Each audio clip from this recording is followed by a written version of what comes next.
Hey there, Pamela Zimmer, your Self-Care Concierge. I want to talk to you about commitment because commitment is a big part of self-care.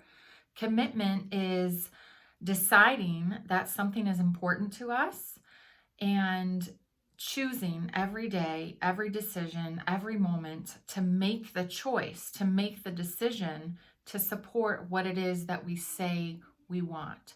So I talk a lot about permission, right? Permission to know what you want, permission to allow yourself time to discover what it is that you want. And knowing what we want is great, but if we aren't also making those choices to support us, if we're not in alignment, then our commitment is off. And if we don't have that alignment, we're not going to be able to stick to the discipline that is required to maintain that commitment. So I want to talk to you a little bit about what I'm doing for commitment. Some of you may know that I'm part of a 30-day challenge for the month of July, and it's a health and fitness challenge, and it's through part of the team that I am building and that I am a part of. I'm a leader on this team, and I'm also learning from this team. It's through the DNA nutrition company that I'm a part of, and you can always ask me more about that or find out more information if that's something that interests you. But I tried to do this a similar challenge at the beginning of the year, and I also know that there's no trying, there's either do or do not. We can quote Yoda all day long. I know that one of the reasons why I didn't fulfill that challenge, I made the commitment, but I didn't follow through with it, was because it really wasn't what I wanted for myself at that time. It was also a 90-day challenge, and that just felt way overwhelming for me. So automatically, the little voice in my head said, "You can't do that. That's 3 whole months. There's no way." And so I was already sabotaging myself, telling myself, "You can't do it, so don't even try," right? So July 1st, I recommitted to the similar challenge, but it's only for a 30-day period. And that alone feels so much more doable. So I'm exercising almost every day. We do have a day of rest, and I'm eating a lot healthier.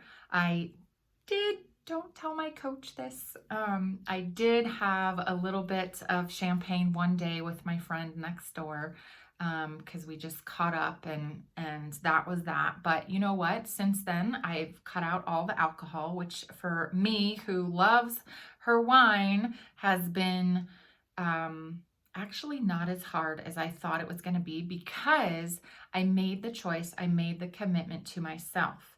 And I want to fulfill this challenge. I want to see it through. We're on week 2, and I want to see it through the full 30 days. So I know what I want, and I'm committed to making the choices that support that. So I'm in alignment. The next thing that I did is I go to Club Pilates. It's right here. It's right around the corner. I love it. And I just went on the app online just a few minutes ago, and I booked out all of my classes through the rest of the month. I actually just came from Pilates. My hair's a mess. I haven't showered. I haven't washed my face. In fact, the last thing I put on my face was probably my lash boost on my eyelashes to make my eyelashes grow. So you can see that's where I'm at right now. I'm still in my workout clothes.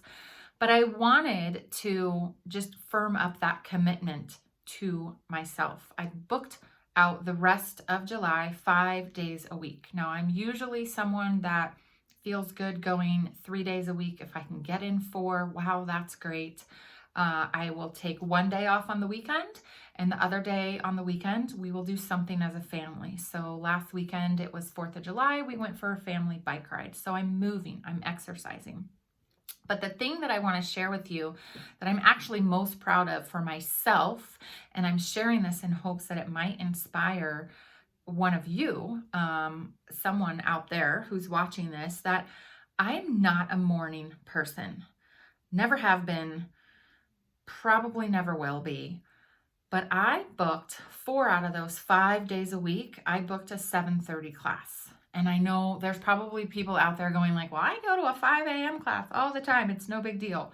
That's great for you because you obviously are a morning person. I generally am not out of bed before 7:30. So the fact that I'm dragging my butt out of bed, this morning was really difficult because I haven't been sleeping well. And so I'm just tired. And the alarm went off and I hit snooze. I'm like, oh, come on, get up, get up, get up. You made a commitment to yourself. And I did it. And I'm going to do it tomorrow, and I'm going to do it Friday, and I'm going to do it 4 days next week, and I'm going to do it 4 days for the rest of July. And I'm building this habit in myself. Is it hard to pull myself out of bed? Absolutely. Do I feel great once I'm in class? You bet. And do I feel even more incredible and amazing once I come back home at 8:30 and knowing that my workout is already done for the day? That is the most incredible feeling. So I'm holding on to that commitment, and I'm holding on to it knowing that this little bit of discomfort, this little bit of getting up earlier than I want to, there's no sleeping in, there's no turning off the alarm. That's what weekends are for me right now. But I am enjoying the idea of how I'm feeling after my workout's done. I have the whole rest of the day. I don't have to squeeze it in between appointments. I don't have to squeeze it in while I'm trying to do something with the kids. They're not even up yet. Half the time I come home and Zach is still in bed and Braden's just getting up out of bed. But I made that commitment to myself.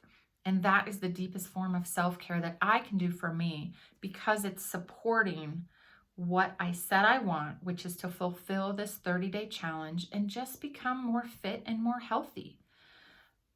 It's 30 days that I'm choosing to put myself first. It's 30 days to get a little bit uncomfortable, getting up a little bit earlier than I'm used to, but I'm feeling amazing because of it.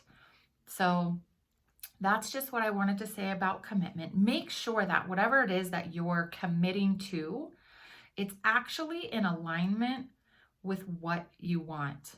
And if you're struggling holding on to that commitment, just take a look at, okay, well, why do I want this? Why do I want this certain thing? Why is it so important?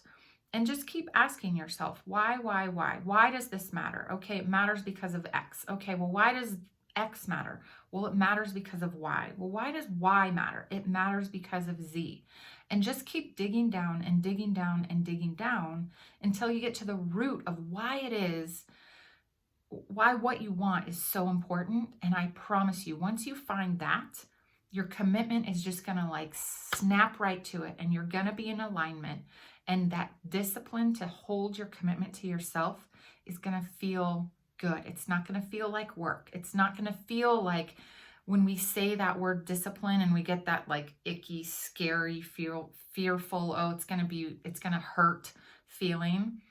It's the discipline of joy, knowing that you're doing something good for yourself and you're doing the thing that is the most self-care and loving thing that you can do for yourself.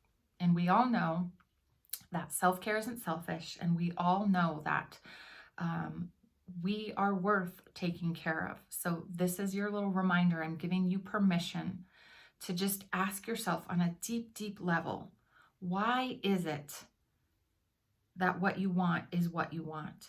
And then find that commitment. Commit to yourself. Commit to yourself first. Find that alignment in the discipline so that you can keep going, even when it's uncomfortable, even when you have to get up early, even when you do videos and you're not video ready. Who cares, right? Who cares? You guys don't care that I haven't showered. You don't care that my hair is a mess. You don't care that I don't have makeup on and I'm still in my workout clothes. That doesn't matter. What matters is that I held the commitment to myself.